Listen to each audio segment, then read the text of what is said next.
Yo, this is Big Illinois 73, host of the Backyard Podcast, Wednesday nights at 7 p.m. Central Time on the Built for This network. Check us out. Hosted by yours truly, with my panel, my fam.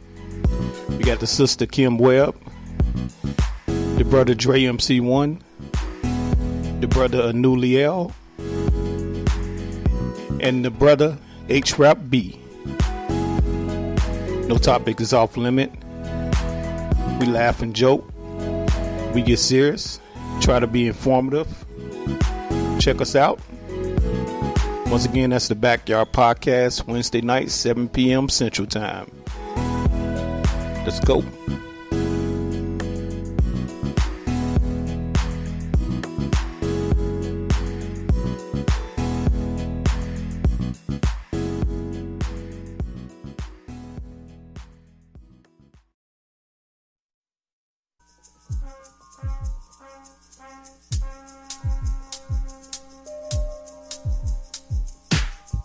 It's your boy D Greatest from South Central. Tune in on Sunday for Sunday Night Love Jones, 4 o'clock, 7 o'clock Eastern Standard Time. And on Mondays for Monday Night Love Jones, 4 o'clock, 7 o'clock Eastern Standard Time for good music, good conversation, and good vibes. It's all about the love. Yeah, man.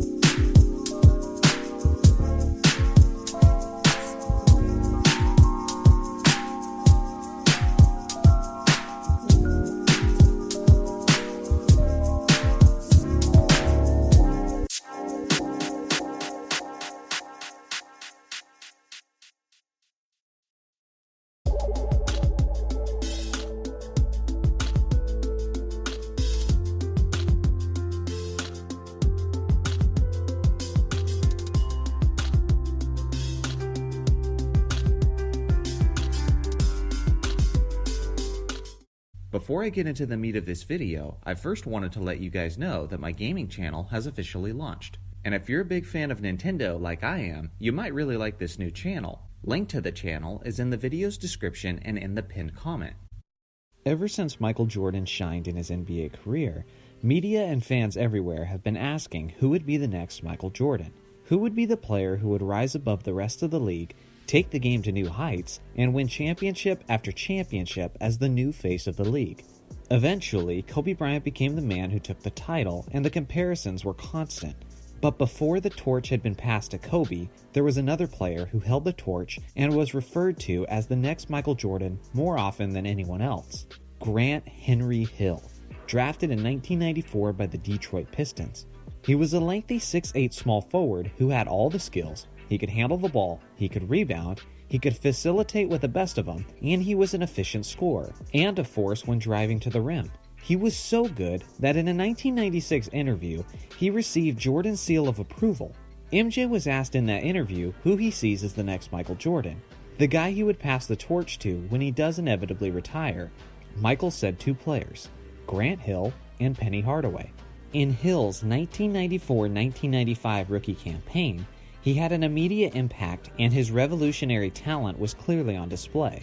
For the year, Hill averaged a solid 19.9 points, 6.4 rebounds, 5 assists, and 1.8 steals on 47.7% shooting. When you compare these numbers to the rookie numbers of LeBron James, you can see what kind of impression this man was making upon entering the league. In the 1995-96 season, which was only his second season, Grant Hill led the league in all-star votes, gaining more votes than even Michael Jordan.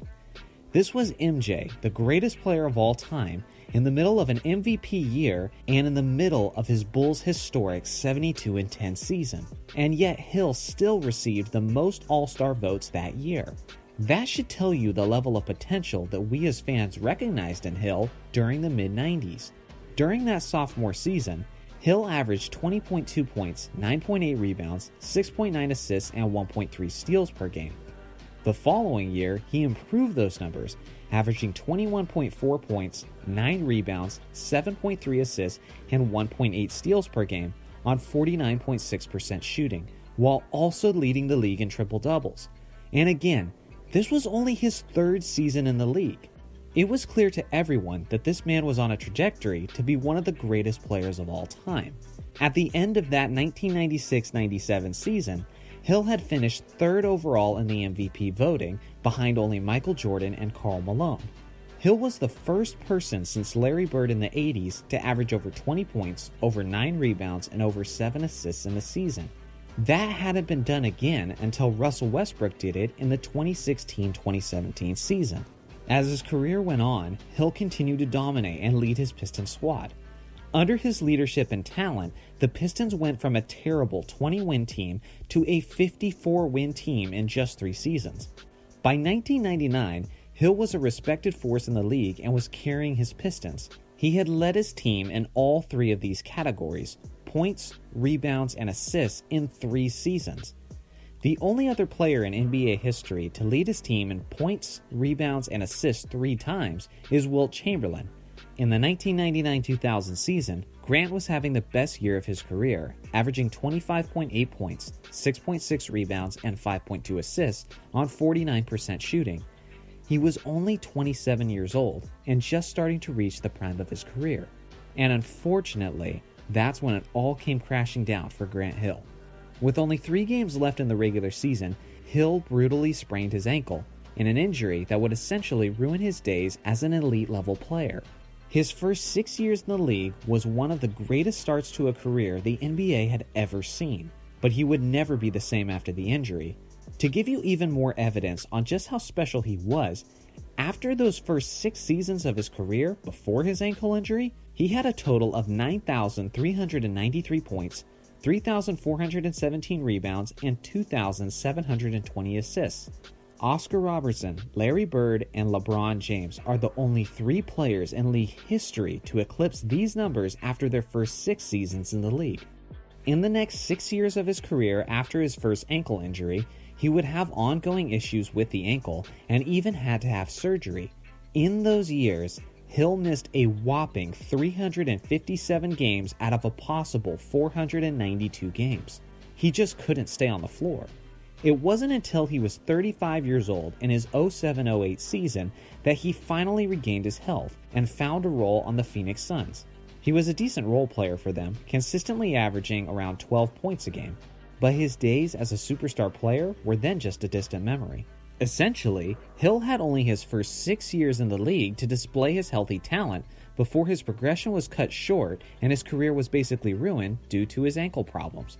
To help put that in perspective, here are a few of the greatest players ever and the ramifications on their careers if they had a career-ruining ankle injury after their first 6 seasons. Kobe Bryant would have only 3 championships, no MVPs, and no 81-point game. LeBron James would have 0 championships and only 1 MVP award. And Michael Jordan would have 0 championships and only 1 MVP award. Hopefully this gives you a sense of just how much greatness we potentially lost from Hill. Due to this, he remains one of the greatest what-ifs in all of NBA history. Let me know in the comments section what you think Hill would have been able to accomplish if his health never betrayed him. Make sure to like and subscribe to stay tuned for future videos, and I'll see you guys in the next one.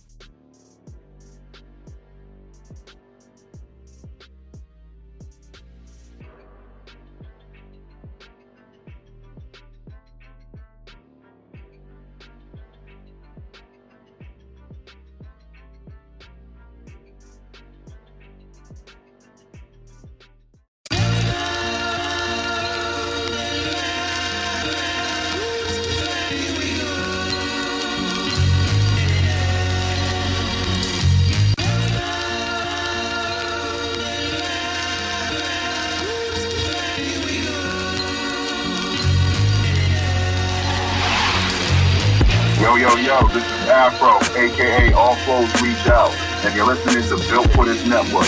Yes, sir. From the building, stay bomb.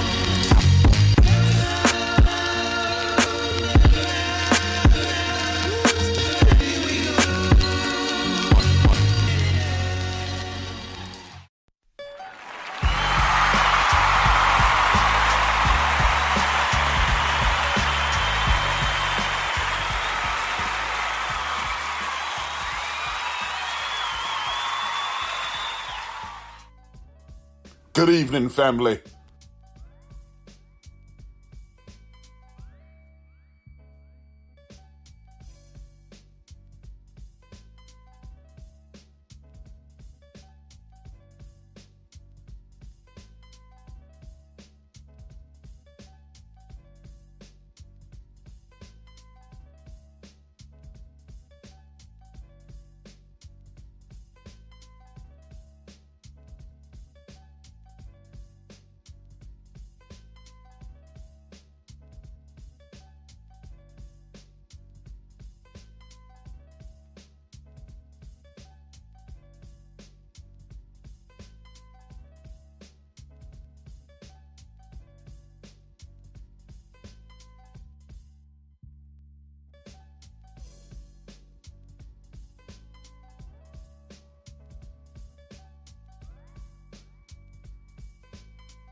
Good evening, family.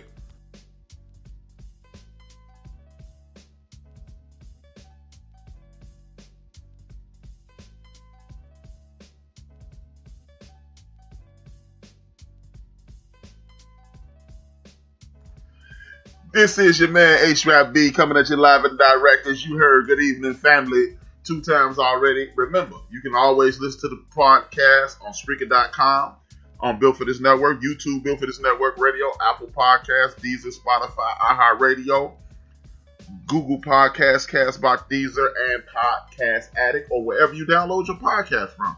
This is H-Rap-B. This is Built For This Network. The End of the Bench podcast is in full effect with my main man, Joe, one more time. Good evening, family. Talk to me, Joe. Chilling, man. Hey, another week. Basketball kickoff tonight. Had a great weekend of football. Hey, I'm ready for it. Yeah, man. It's been an interesting week, man. I'd like to thank everybody again for tuning in. It's been a hell of a week in sports. We're going to delve into it. The NBA starts tonight. Everybody seems to be excited. College football playoffs started this week. I don't do a whole lot of college football because I'm from the North and we don't really talk college football that extensively, but I am a gigantic college football fan. This week, they were named Notre Dame, Clemson Tigers, Alabama Crimson Tide, and Ohio State Buckeyes are in the playoffs. Holla at your boy.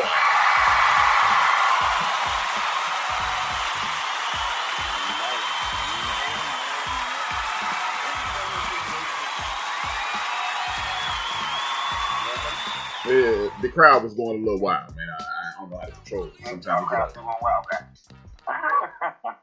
I mean, this is actually one of the weirdest things in regards to it. The way that these teams are picked, because as far as it goes, I was always the person. I'll call myself the novice, or being, the novice in regards to college football and how it really was ranked.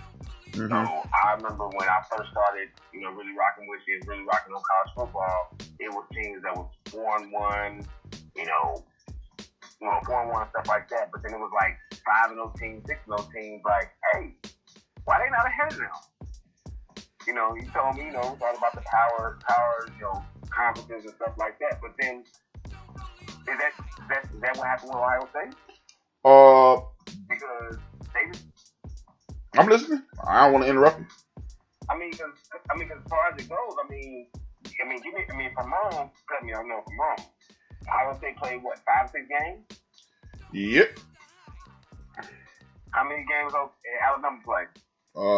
They played more than that. I think they played 10 or 11. 10 at least. Yeah. What about? As far as it goes, if the standard is gonna be 10 games, then Ohio State should be qualified from that, because you don't have the record to get into that. I understand you're a power conference. That's